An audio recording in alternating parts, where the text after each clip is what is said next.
Hello my dear friends.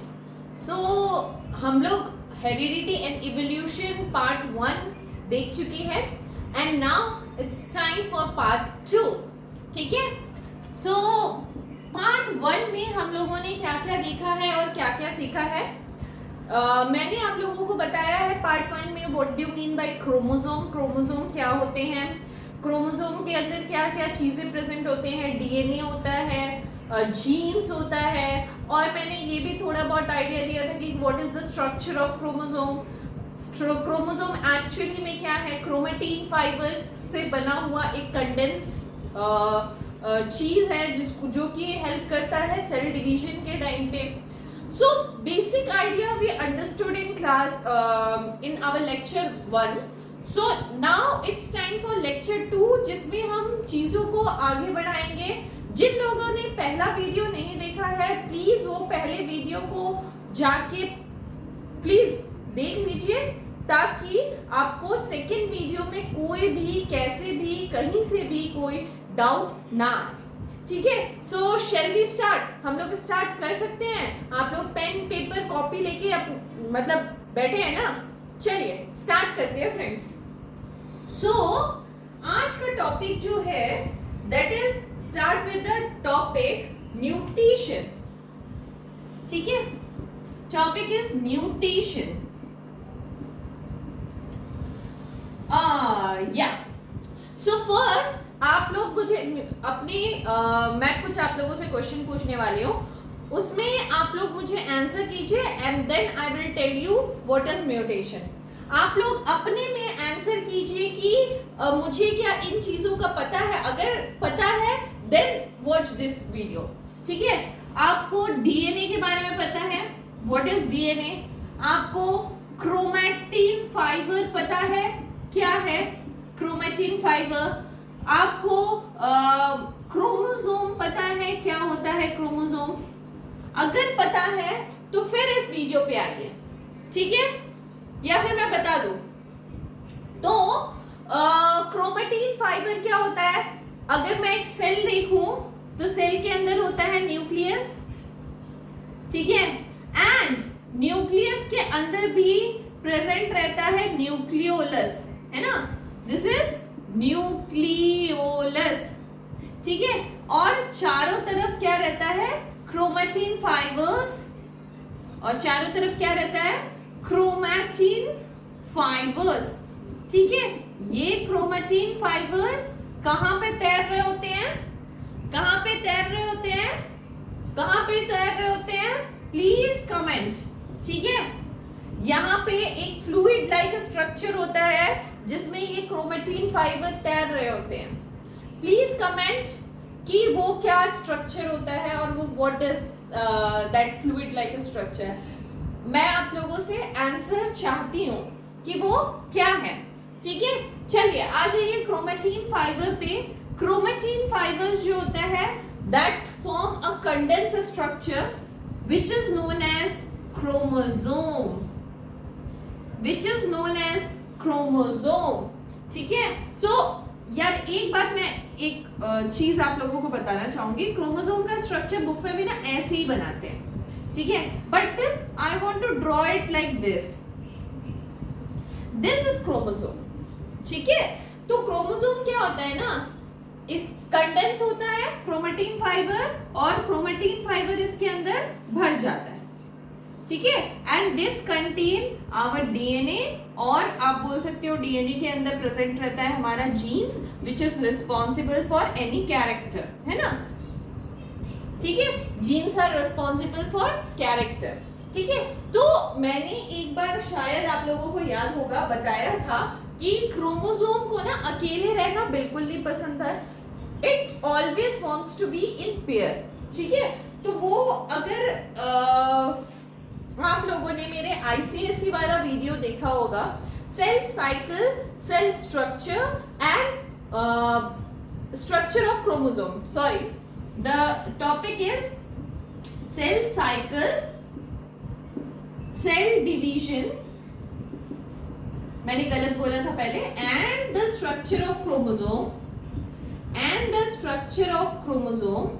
ये वाला एक बार वीडियो ना फॉर सीबीएसई स्टूडेंट मैं रिक्वेस्ट करूंगी आप लोग एक बार ये वाला वीडियो देख लीजिए, आपको हेरिडिटी एंड इवोल्यूशन ना बहुत स्मूथली जाने वाला है, बहुत स्मूथली जाने वाला है अगर आप ये वीडियो देख लेते हो, क्योंकि ये आईसीएसई बोर्ड का एक बहुत ही प्यारा सा और बहुत ही बेसिक कॉन्सेप्ट देने वाला चैप्टर है, ठीक है। इस चैप्टर में हम लोगों ने सेल साइकिल, सेल डिवीजन वगैरह सिखाया है। मतलब सेल में ना सेल फटाक से पैदा होता है और फटाक से डिवीजन करने नहीं चला जाता है, ठीक है। There is a long process, एक बहुत बड़ा प्रोसेस होता है, एक लंबा सा साइकिल होता है, उसको ग्रोथ होना होता है, ठीक है। सेल का ग्रोथ होता है, रिप्लिकेशन होता है एंड उसके बाद वो सेल साइकिल में जाता है, ठीक है। तो उस चैप्टर में मतलब उस वीडियो में मैंने उस चीजों को बताया है कि सेल साइकिल क्या होता है, उसके बाद सेल डिवीजन कैसे कैसे होते हैं। मतलब cell division are two kind, mitosis हो सकता है या मियोसिस हो सकता है। तो ये सारी बातें ना आपको उस वीडियो में, और द स्ट्रक्चर ऑफ क्रोमोसोम, मतलब स्ट्रक्चर क्या है क्रोमोसोम का, उस सारी वीडियो में आपको काफी क्लियर होने वाला है। तो please I recommend you to go and watch this video, ताकि ये बातें भी आपको स्मूथली जाए, एकदम मक्खन की तरह जाए, ठीक है। तो चलिए, मैंने कहा कि क्रोमोसोम जो होता है, अब आइए इस टॉपिक पे।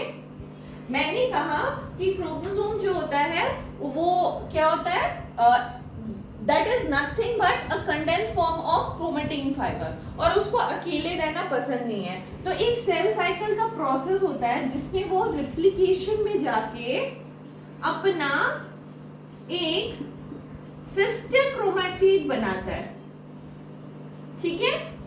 क्या बनाता है?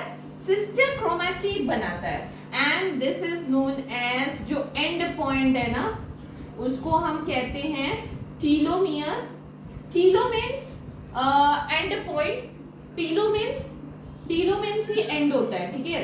तो एंड के पॉइंट को हम टीलोमियर बोल देते हैं, इसको बोल देते हैं सेंट्रोमियर, ठीक है। सेंट्रोमियर क्या करता है, अटैच करके रखता है क्रोमेटिन, क्रोमोसोम्स को, ठीक है। This is sister chromatid. तो इस तरह से ना क्रोमोसोम का स्ट्रक्चर बन जाता है ये बटरफ्लाई शेप का, ठीक है। Now the chromosome contain what? The chromosome contain our DNA, ठीक है। तो क्रोमोसोम के पास क्या होता है? DNA। Now the process start, mutation का जो हम टॉपिक लेके आए हैं आज, वो प्रोसेस स्टार्ट होता है। अगर म्यूटेशन मतलब क्या होता है, human DNA could undergo damage. क्या कहा मैंने? यहां तक प्रोसेस क्लियर है, ठीक है। चलो, तो क्या कहा मैंने आपको कि human DNA can undergo damage. क्या कहा मैंने? Human DNA can undergo damage, है ना। तो ह्यूमन डीएनए क्या हो सकता है? डैमेज हो सकता है। आप पूछोगे ये डैमेज कैसे हो सकता है? बहुत ज्यादा एक्सपोजर ऑफ सनलाइट के वजह से, या फिर आप जहाँ पे काम कर रहे हैं, जहाँ पे वर्क कर रहे हैं, वहां पर अगर यूवी रेज किसी तरह से आपकी बॉडी पे इफेक्ट कर रहा है, तो बहुत सारे रीजन है ना म्यूटेशन होने से के लिए। तो व्हाट इज म्यूटेशन? आपको मैंने बताया था लास्ट वीडियो में डीएनए का स्ट्रक्चर। डीएनए के स्ट्रक्चर में होता है adenine, thymine, guanine and cytosine. याद होगा, एडेनिन जो होता है हमेशा पेयर करता है थाइमिन से, थाइमिन हमेशा पेयर करता है एडेनिन से, ग्वानिन हमेशा पेयर करता है साइटोसिन से, और साइटोसिन हमेशा पेयर करता है ग्वानिन से। अगर किसी के डीएनए में ये सीक्वेंस है, ठीक है, और कहीं एक म्यूटेशन हो गया, यहाँ पे ए की जगह पे जी आ गया, ठीक है, कहीं एक म्यूटेशन हो गया और ए की जगह पे जी आ गया, ए की जगह पे जी आ गया, तो आप क्या बोलोगे? ये तो रॉन्ग आ गया। ये रॉन्ग आ गया मतलब क्या है कि यहाँ पे कुछ ना कुछ डैमेज हो गया, ठीक है। या फिर ये भी हो सकता है कि ये खाली रह जाए, ठीक है, यहाँ पे कुछ हो ही ना तो भी तो ये डैमेज हो गया ना। सो डैमेज किसी भी तरह से हो सकता है, या फिर एक न्यूक्लियोटाइड का बेस पेयर जा सकता है, या फिर दो न्यूक्लियोटाइड का बेस पेयर जा सकता है, या फिर उसकी जगह पे कुछ और आ सकता है। तो इस तरह से ना ह्यूमन डीएनए डैमेज हो सकता है ड्यू टू वेरियस रीजन है, जिसका जो रिजल्ट होता है दैट इज म्यूटेशन। ठीक है, उसका रिजल्ट होता है म्यूटेशन, मतलब कुछ ना कुछ चेंजेस हो जाना, जिसके वजह से हमारे डीएनए में चेंज होने से क्या होगा, हमारे जीन्स में चेंज होगा। अगर हमारे जीन्स में चेंज हुआ तो फाइनली मेरे कैरेक्टर में कोई ना कोई चेंज दिखेगा, that is mutation. Understood? Story clear है? स्टोरी क्लियर है? Okay, now the mutation can be somatic mutation और germline mutations। क्या कहा मैंने, इसको मिटा ले। Okay, so the mutation can be somatic mutation, somatic mutation, or the mutation can be germline mutation। ठीक है, so mutation can be somatic mutation और mutation can be germline mutation. ठीक है, what is somatic mutation, what is somatic mutation? Can not be heritable, या फिर non heritable कहेंगे, non heritable होता है। मतलब कि अगर मेरे में अगर वो म्यूटेशन हुआ है तो वो जरूरी नहीं कि मेरे बच्चे में चला जाए। अंडरस्टूड? कि म्यूटेशन जो होगा वो सिर्फ सोमैटिक सेल्स में हुआ है। I told you earlier what is the meaning of somatic cells, है ना। मैंने चैप्टर ही यहीं से स्टार्ट किया था। जो सेल्स गैमेट्स नहीं प्रोड्यूस करते हैं those are known as somatic cell. जो नॉर्मल सेल्स होते हैं, नॉर्मल सेल तो गैमेट्स भी होते हैं यार, but I can say that जो सेल्स तुम्हारे गैमेट्स नहीं प्रोड्यूस करते वो सोमैटिक होते हैं। ठीक है, तो अगर मेरे सोमैटिक सेल में कोई म्यूटेशन हो रहा है that is happen inside me only, not in my further generation. Understood? ठीक है, और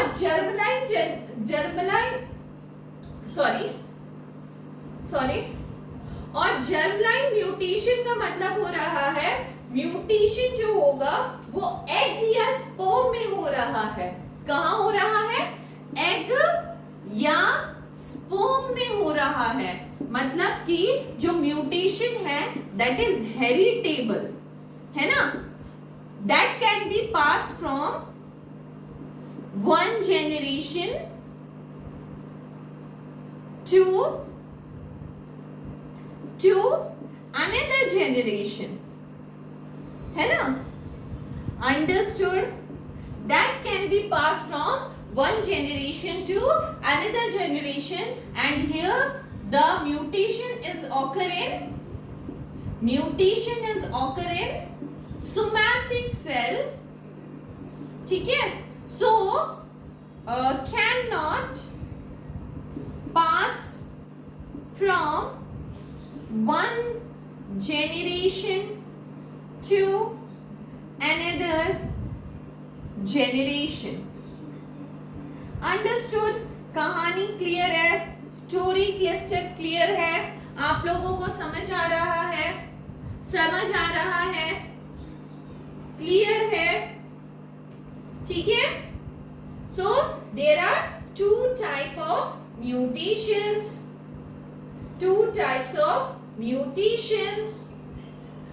फिर से somatic mutation and germline mutation। somatic mutation happens in somatic cells, germline mutation occur in gametes। ठीक है, क्लियर? तो ये हो जाएगा नॉन हेरिटेबल, वो हो जाएगा हेरिटेबल। डन बच्चों? चलो मिटा लिया जाए। सो म्यूटेशन का concept I think up to your level clear है, ठीक है।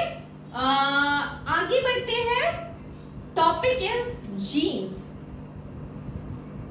Topic is genes. So heading लगाइए, हेडिंग लगाइए जीन्स।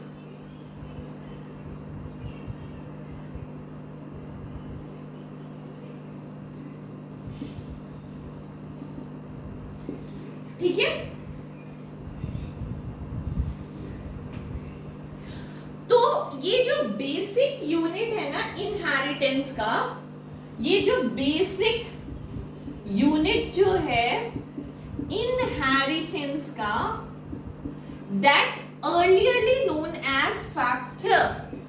उस समय ना ये पता नहीं था दैट इज जीन ओनली, या क्रोमोसोम वाला कॉन्सेप्ट नहीं आया था, तो उस समय ना इसको जीन्स को फैक्टर कहा जाता। किस समय? We are going to study, थोड़े देर वेट कर लो, नेक्स्ट वीडियो में हम दिखाएंगे मैंडल का एक्सपेरिमेंट, ठीक है।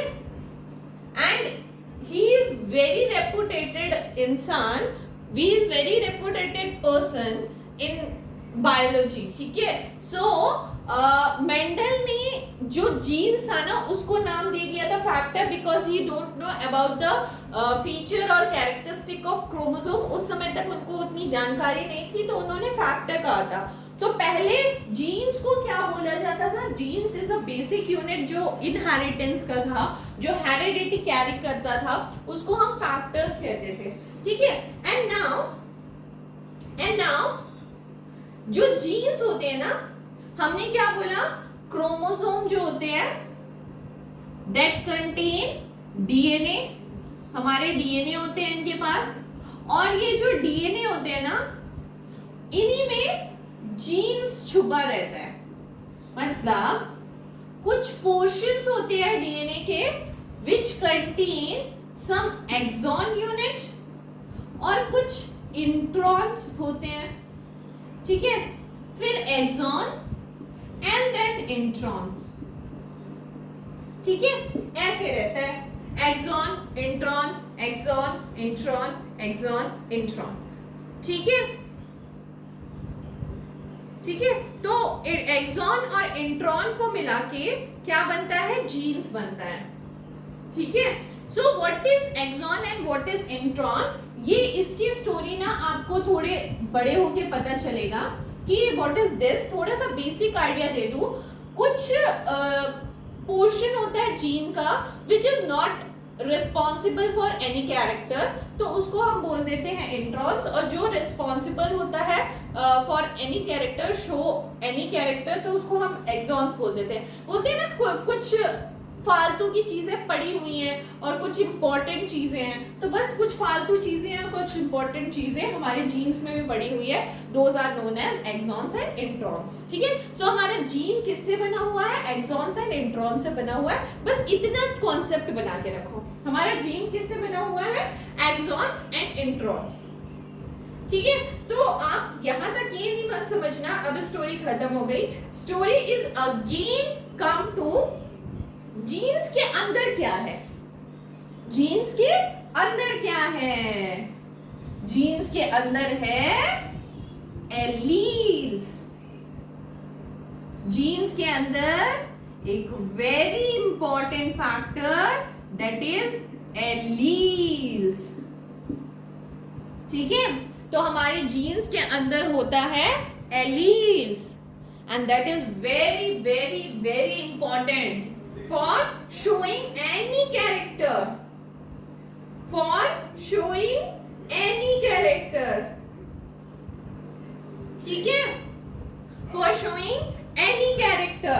मतलब अगर मैं बोलूं तो one gene is carry two alleles। एक जीन के पास कितने एलील्स रहते हैं? एक जीन के पास 2 एलील्स रहते हैं। ये कॉन्सेप्ट आप मतलब दिमाग में बैठा के रखिए। और एक जीन के पास एक कैरेक्टर होता है, ठीक है। आप बड़े होके बोलोगे ना कि ये तो मैडम ने गलत सिखा दिया, but this is the basic ठीक है, हो सकता है मल्टीपल जीन से एक कैरेक्टर आ जाए या फिर एक जीन से मल्टीपल कैरेक्टर आ जाए, तो ये सब चीजें जो है ना वो थोड़ा सा वेरी करता है, बट बेसिक अगर इतना समझ में आएगा ना आपको, 1 जीन 1 कैरेक्टर एंड 2 एलील्स, तो इससे ना बेस बना के आप सारे फंडा क्लियर कर सकते हो अपने, ठीक है। सो 1 जीन कैरी 2 एलील्स, इतना कॉन्सेप्ट क्लियर आया, ठीक है। तो ये what is allele? Allele again show of some character, कैसा कैरेक्टर दिखाएगा? मान लो this is the character of blue eye, ठीक है, मान लो this is the character of blue eyes, ठीक है। So this is all about alleles, जिसमें हमको क्या होता है, क्या मैंने बोला, एक जीन जो होता है उसमें 2 एलील्स रहते हैं, 2 alleles are present inside 1 gene, और एक जीन जो होता है that is responsible for a single character. अगर मैं यहाँ पे 2 एलील्स दिखा रही हूँ, that is A and A, suppose ऐसा एलील्स में दिखा रही हूँ, this is capital A and capital A, तो ये मत सोचना कैपिटल अल्फाबेट्स हमारे एलील के रूप में हमारे बॉडी के अंदर रहते हैं, ऐसा कुछ नहीं है, बट उसको शो करने का तरीका है, ठीक है। तो अगर मैंने दिखाया यहाँ पे कैपिटल ए एलील और यहाँ पे ना कैपिटल ए एलील है, तो मतलब ये क्या है, this is a homozygous condition. ये कैसा कंडीशन कहलाएगा? होमोजाइगस कंडीशन, जिसमें दोनों ही कैपिटल एलील्स है। अब देखो कि अगर मैं ऐसा क्रोमोसोम बनाऊं और इसमें 2 एलील्स यहां पे दिखाया मैंने, 1 is capital A and 1 is small A, आप बताओ इसको क्या बोलोगे? 1 is capital A and 1 is small a, क्या बोलोगे बच्चों, बताइए क्या बोलोगे इसको? This is heterozygous condition, है ना, heterozygous condition, ठीक है। सो समझ में आ गया, homozygous condition and heterozygous condition, homologous alleles and heterozygous alleles, clear है, ठीक है। सो एलील कैन वेरी, ठीक है। इसके साथ ही ना एक कॉन्सेप्ट और बनता है, phenotypic character and genotypic character। चलो मैं ना थोड़ा सा मिटाऊंगी, यहाँ पे स्पेस खाली कर लेती हूँ, इतना तो आप लोगों ने नोट कर ही लिया होगा।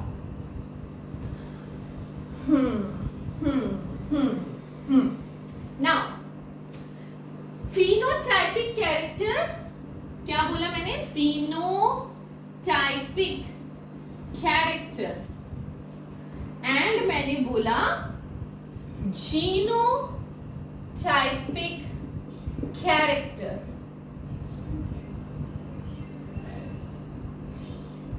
ठीक है। 2 कैरेक्टर होते हैं, एक होता है phenotypic character and 1 is genotypic character। अगर डेफिनेशन मैं बताऊं तो phenotypic character is the external appearance of organism। phenotypic character is external appearance of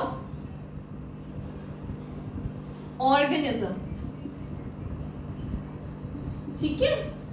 और अगर मैं जीनोटाइपिक कैरेक्टर के में जाऊं, so that genotypic character genetic makeup of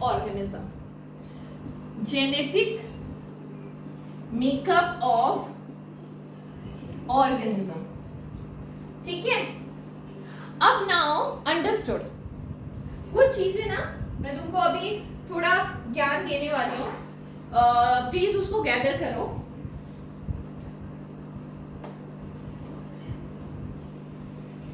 if condition, ये सारी चीजें ना आगे में मेंडल के जब एक्सपेरिमेंट, पी प्लांट पे जो एक्सपेरिमेंट है और जो उन्होंने लॉ दिया था उस पर पढ़ाऊंगी, तो भी मैं वो सारी बातें क्लियर करूंगी। बट फिलहाल के लिए ना, जब मैंने होमोलोगस और हेट्रोजाइगस कंडीशन बता ही दिया है, तो यहाँ पे ना फिनोटाइपिक एंड जीनोटाइपिक कैरेक्टरिस्टिक भी बताना जरूरी है, इसलिए I am going to explain कि मान लो किसी के पास ना ये जीनोटाइप है, टी एलील्स, सॉरी, ठीक है, तो ऐसा कुछ एलील्स है या जीनोटाइप है। So this is represent tall, ठीक है, ये बंदा टॉल है। एंड स्मॉल टी रिप्रेजेंट कि ये बंदा ड्वार्फ है, ड्वार्फ मतलब शॉर्ट, ठीक है। तो इसमें से क्या क्या गैमेट्स आएंगे? अगर इसमें से गैमेट्स आ रहे हैं तो what are the gametes here? इससे गैमेट कैपिटल टी आ सकता है और इससे गैमेट स्मॉल टी आ सकता है ना। सो इससे गैमेट कैपिटल टी आ सकता है और इससे गैमेट स्मॉल टी आ सकता है। जब दोनों की क्रॉसिंग होगी तो क्या आएगा? Capital T and small T. क्या आएगा? Capital T and small T, ठीक है। ओके, 2 मिनट दो। Okay, capital T and small T, ठीक है। तो जब ये capital T and small T आएगा, व्हाट डू यू थिंक, ये क्या बनेगा? ये बंदा क्या होगा? लंबा होगा, छोटा होगा, मोटा होगा, क्या होगा? क्या होगा? What do you think? Yes, this is toll.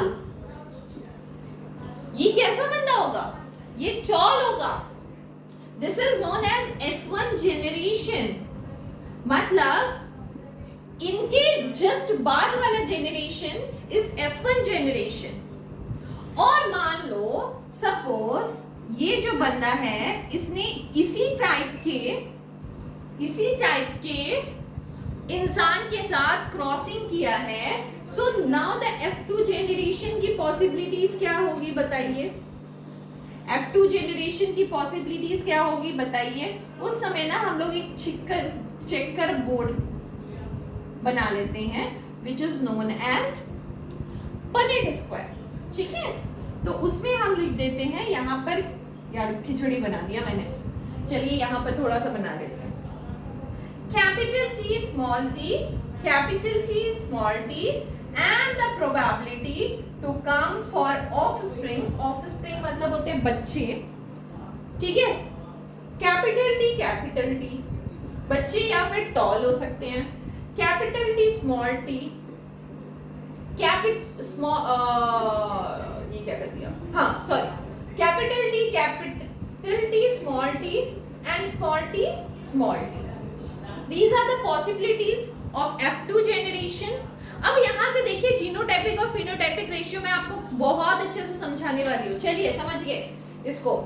अगर मैं फिनोटाइपिक रेशियो पूछती हूँ कि फिनोटाइप कैसा होगा, मतलब एक्सटर्नल अपीयरेंस कैसा होगा कि इस ऑर्गेनिज्म का, तो आप बोलोगे, आप क्या बोलोगे? दिस बंदा इज टॉल बिकॉज यहाँ पे कैपिटल टी है, ठीक है। ये बंदा क्यों टॉल था? क्योंकि यहाँ पे कैपिटल टी था, ठीक है।